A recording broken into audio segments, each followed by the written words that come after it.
Recently, researchers in Spain analyzed COVID-19 vaccination samples, and what they found was shocking. All of the samples contain a compound by the name of graphene oxide, with some of the samples containing very high amounts. According to grapheneinfo.com, graphene is a one-atom thick layer of carbon atoms arranged in a hexagonal lattice that looks similar to a honeycomb. It's so thin that it has two-dimensional properties, and so small that it's a nanoparticle, and yet it's 200 times stronger than steel and an excellent conductor of heat and electricity. As I figured, a quick online search turned up a number of articles claiming to debunk the Spanish study and saying that COVID-19 vaccines definitely did not contain graphene oxide. However, I couldn't help but wonder, is there any way that I can independently validate their findings to know for sure?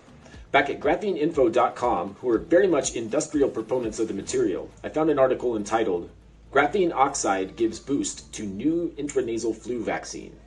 And over at PubMed, I found several articles such as "Functionalized Graphene Oxide Serves as a Novel Vaccine Nanoadjuvant," and "Aluminum Functionalized Graphene Oxide for Effective Anti-Cancer Vaccination."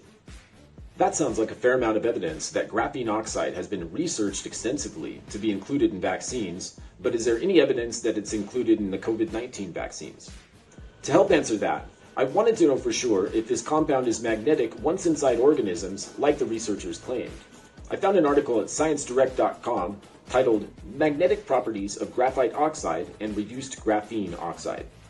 And coincidentally, an article came out about how Japan just pulled 1.6 million Moderna vaccine doses after officials there discovered vials that contained foreign matter that reacts to magnets. Taken together, this all seems like some fairly compelling evidence that the researchers were right on the mark and that there is graphene oxide in the COVID-19 vaccinations. With confirmation that it's indeed in the vaccines, that begs the question, how exactly toxic is it? The researchers reported that graphene oxide damages red blood cells and the immune system, as well as induces blood clots.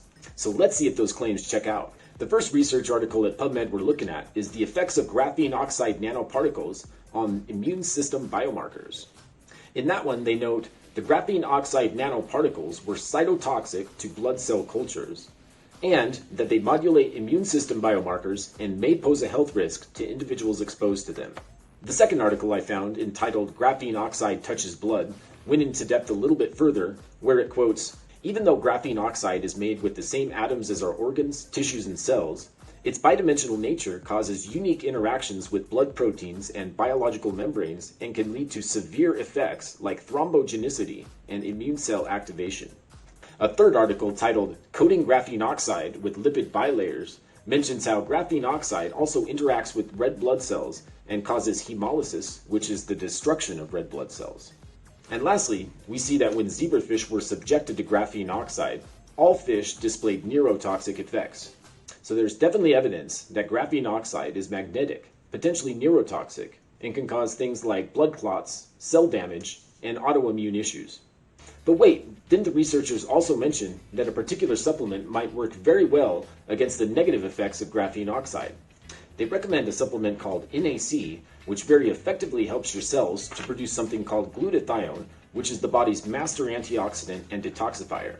And glutathione deficiency has been identified as the most likely cause of serious manifestations and death in COVID-19 patients.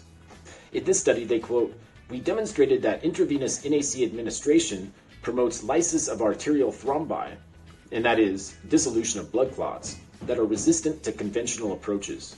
Later, they end with, "We provide evidence that NAC is an effective and safe alternative to currently available anti-clotting agents to restore vessel openness after arterial blockage."